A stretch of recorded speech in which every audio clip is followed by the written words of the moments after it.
So far, so good, as no one has yet stormed Area 51. Thank you for joining us tonight at 6. I'm Kirsten Joyce. And I'm Denise Valdez. There are plenty of people enjoying all the festivities, though. And 8 News Now has you covered with live team coverage. Vanessa Murphy is in Rachel, but we begin tonight with George Knapp live in Hyco at the Alien Research Center. And George, so far, really just kind of a small handful of arrests out there, right? Small crowd here, but when the sun goes down, I think everyone here is expecting a big crowd. We just saw a giant bus pull in here. We think that is the star entertainer of the evening, the DJ Paul Oakenfold. He and his team have just arrived, and there are a lot of attractions here, and it's a beautiful evening in Lincoln County regardless. And, I don't want to jinx anything, but so far the predictions of gloom and disasters simply have not materialized. The crowds at both events have been well behaved, and no one has been dumb enough to try and storm Area 51 so far, and that is likely because multiple government agencies have displayed a major show of force. Of all the strange, inexplicable encounters reported in the vicinity of Area 51 over the years, this one might be the biggest surprise of all. It happened as we made the long drive across Tickaboo Valley toward the main entrance to the secret base. Good, how are you doing?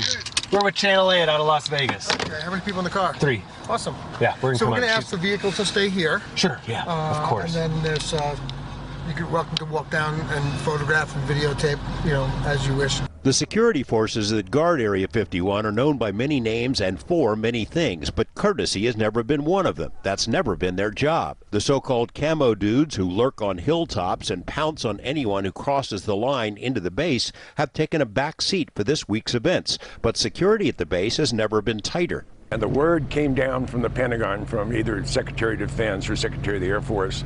The perimeter at Area 51 will not be penetrated, period. The military has deployed extra personnel and special gear to make sure no one slips into the base. Sources have told us that non-essential base employees were told to stay home, so the familiar bus with blacked-out windows won't likely be seen. But they needn't have worried. Check out the command and communications center that's popped up in the desert on the ET highway. The entrance is protected by a massive Metro SWAT vehicle. Inside are dozens of mobile centers from different agencies, state, local, and federal. This is what the gate into Area 51 looked like back in the mid-'80s. Reporters could stroll up and capture video, no problem. That gate is now miles behind the outer edge of the base. For this week's events, both the public entrances to Area 51 have been staffed with around-the-clock law enforcement presence, along with other extras. A new gate where one never existed before, strings of barbed wire, special surveillance and communications equipment. The officers we spoke to say everyone's been respectful of the line. They chit-chat, snap photos, and leave. No one's been arrested for trying to storm Area 51. And had anyone tried, even a large crowd, they would have faced serious challenges. I heard that they were bringing as many non-lethal crowd control equipment as possible. Microwave, and they call it brown sound. It's a sound that hits you, and you relieve yourself in all your orifices.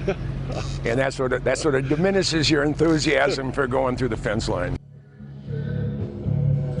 As of late this afternoon, there had been only a handful of arrests. I think 3 was the total, and none of those were for anyone trying to storm Area 51. There was about 150 people gathered this morning about 3 a.m. at the gate, but they all behaved themselves. One major traffic accident up here, but that's about it. The sheriff of Lincoln County says he's going to hold a news conference this evening to give us an update on how things have gone so far, but looks pretty smooth. Reporting live from the ET Highway, George Knapp, 8 News Now.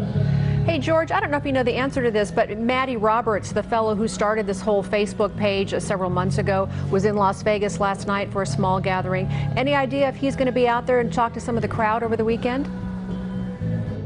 I don't think Maddie Roberts is welcome in Lincoln County. In fact, I've been told that in no uncertain terms by a number of people out here, including some law enforcement folks. So I suggest that's not a good idea.